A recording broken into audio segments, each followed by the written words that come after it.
Well, hello, my YouTube friends. So the wheel's back, brand new tire. The price was shocking. All told, it was $450. But I went on JMP Cycles and checked the price of the same tire, inner tube, and what they call a flap. And Matthews Harley-Davidson actually was reasonably close to JMP Cycles. JMP Cycles is like Walmart, right? They buy in bulk. And so Matthews, being brick and mortar, right? They have to stay in business. Anyway, it was expensive, but I guess that's the price now. Anyway, so I bought this jack a few years ago. It's a Craftsman. Yeah, it's made in China. But it has these like extensions for if you work on a dirt bike or an ATV or something to give you extra lift.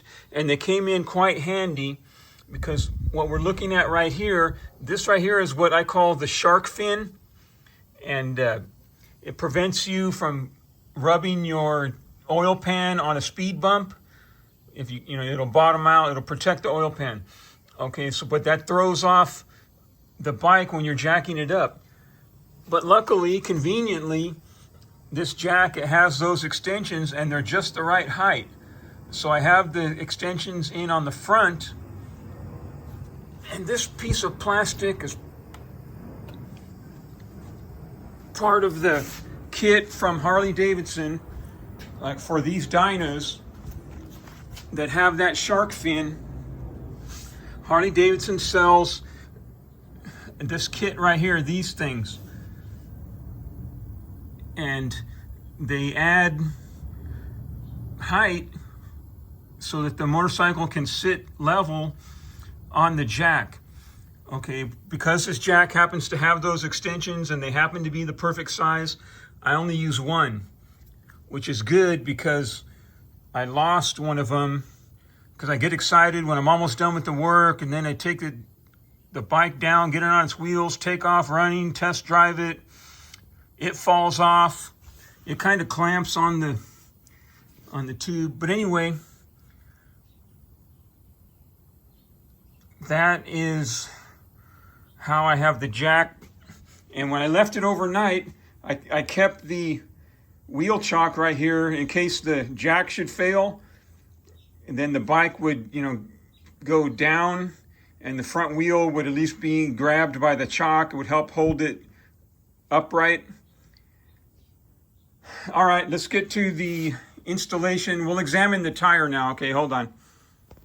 All right, I moved the wheel chock over to support the tire so we could take a closer look at it. That's my Exile Cycles stainless steel brake rotor. Anyway, so the tire has a lot of tread. Remember these grooves? We were looking at them in yesterday's video, and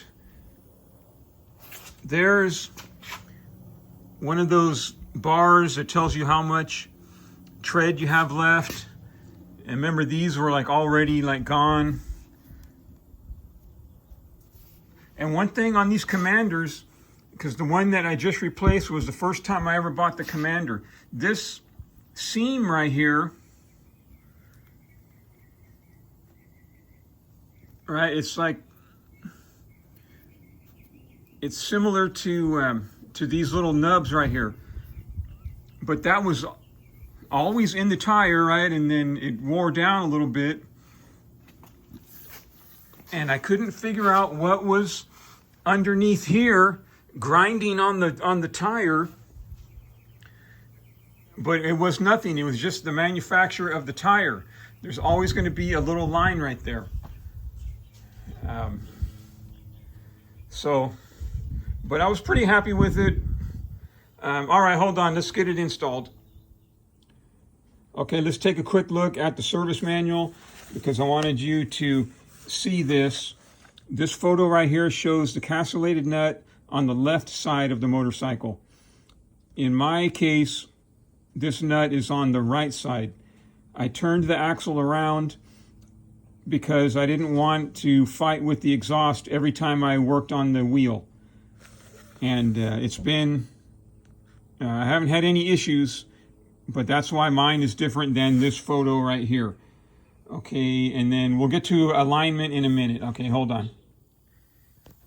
All right, I lowered the motorcycle so that the wheel could more easily line up with the axle adjusters and the swing arm, and it could be supported by the garage floor. I wouldn't have to lift it up and hold it and try and jam the axle in. And like I just described, the axle is reversed compared to the service manual. I'm going to lower it some more, get some weight on it, and then tighten. Put this nut on and tighten it, and then we'll check the alignment. Okay, and I'll show you how that's done. Okay, I got the castle nut on, snugged up a little bit. I lowered the bike further. It's still on the jack in an upright position so that I could get these bolts in place, you know, with the spacer. All right, and this is not threaded. That's why the nut's on the other side. I got some blue Loctite around here somewhere. I got to find it, but I'm just going to put this on, you know, and tighten it up for now so I can continue with the process. All right, hold on. Okay, got the shocks installed. I got the motorcycle off the jack. It's being supported by the front wheel chock, so it's in an upright position. So there's weight on the back end. I got above it and pushed down on it.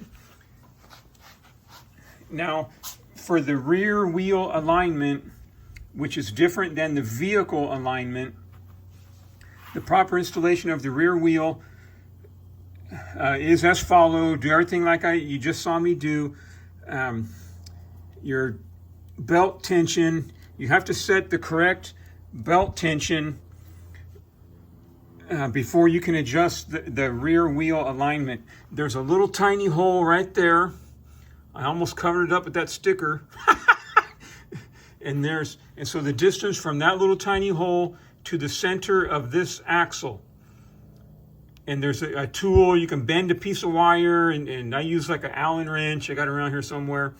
So from there to there, after you set the chain tension or the belt tension, and then here's the other matching little tiny hole on this side, and then you're going to move this side, you know, forward or backward so that this distance equals the other distance, because it's the chain tension or the belt tension that's most important here. And after that is the wheel alignment. If the back wheel, let's check the, if I can find it real quick. All right, I had to edit that part out. So under vehicle alignment, so here's the homemade tool, and yes, it's a homemade tool. And that's how you measure the distance from the axle to that little tiny hole. And here's what you don't want. Of course, it's exaggerated so that you can see it more plainly. And the process is the same on either side, as I just described. Okay, if your wheel isn't square in the rear fork, then your bike will track to one side or the other, and you'll be leaning into it all the time, trying to make it go straight, and your tire will wear uneven. So this part's very important. I won't get into the full vehicle alignment, which has to do with the disc brakes, because I know my forks are out of whack already, the front fork. But okay, hold on. All right, the service manual states the motorcycle must be upright and level, and the exhaust system must be in place. The only thing I'm missing really is the seat, but I already pushed down on it, right, to set the chain tension. So, I mean, if you're a better mechanic than I am, and I know everyone's watching this is richer, better, stronger, faster, everything-er than me, but this is how an ordinary man does it. So I'm centered up on the center of that, and it's ground to a nice round hole. It's centered. Now I'm going to come over here, and I'm going to do the same thing. and the axle on this side is too far forward. So what I'm going to do, I'm going to use this Allen wrench and this nut, this axle adjuster, and I'm going to screw it in to pull, if you can see it. Do you notice it moves right there?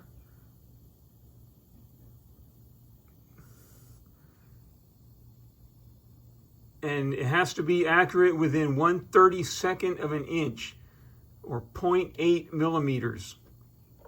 So very important. And by using the axle adjuster to pull the axle rearward, that holds it in place, especially on the drive sides, so the chain or the belt won't pull the wheel forward, right? This will stop the axle from moving forward. It won't stop it from moving backwards, but it will do that for you. Okay, now I'm going to tighten this 65 foot-pounds, put a little blue Loctite on it, and then we'll be almost done. Okay, hold on. All right, let's see how I did. And it was a huge pain, but it's got to be done. And see, the rod kind of moves a little bit.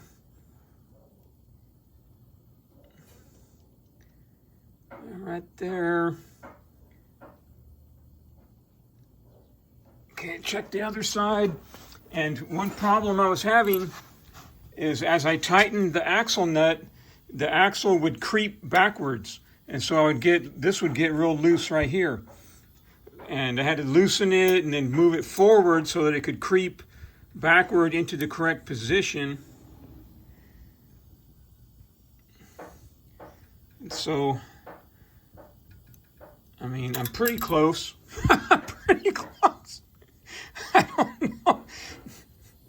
You know, this rod is too short. See how it doesn't, how I have to go like that with it.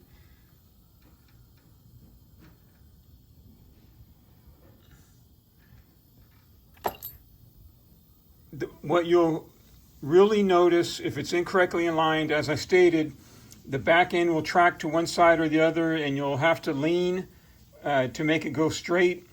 So if you're sitting off to one side of the seat, then check your alignment and check it again and reset it until you can use this tool or a similar tool to get it lined up perfectly.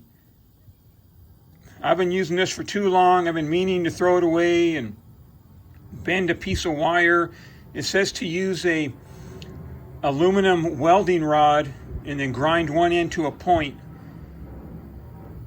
which would go in here, and then use a grommet. And so anyway, all right, my friends, I'll see you in the next tutorial. I hope this was helpful, and you folks have a good day.